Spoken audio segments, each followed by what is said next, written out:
पारा 2 सूरह बकरा रुकू 31 में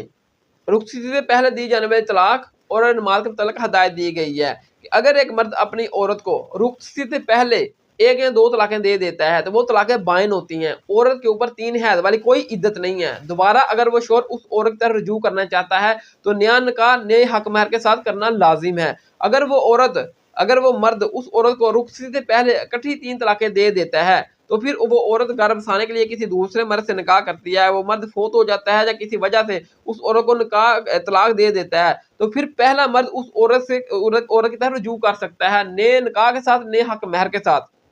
हक महर का मामला यह है कि अगर रुखसती से पहले मर्द ने औरत को तलाक दे दी है तो अगर हक महर अभी मुकर्रर नहीं किया तो वो कुछ ना कुछ तोहफा फिर भी औरत को जरूर देगा। लेकिन अगर हक महर मुकर्रर है तो औरत चाहे तो आधा अपने पास रख ले, आधा मर्द को वापस कर दे, चाहे तो सारा मर्द को वापस कर दे हक महर, और मर्द को भी इख्तियार है चाहे वो सारा औरत के पास ही रहने दे हक महर। नमाज के मतलब ये बयान किया गया है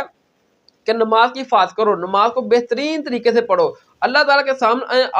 आजिज़ी के साथ खड़े रहो। नमाज में इंसान अल्लाह ताला से अहद बंदगी को ताज़ा करता है। इंसान हर नमाज में पढ़ता है इय्याका नअबुदु व इय्याका नस्तईन, ऐ अल्लाह हम तेरी ही इबादत करते हैं और तुझी से ही मदद चाहते हैं। जो इंसान बार बार अहद बंदगी का इजहार करता है अल्लाह ताला के सामने, उसी इंसान से तवक्को उम्मीद की जा सकती है कि वो अपनी ज़िंदगी के तमाम तर मामलात चाहे मुआशी हो या आइली अल्लाह का हुक्म मानेगा और किसी किस्म की अल्लाह के हुक्म की खिलाफ वर्जी नहीं करेगा।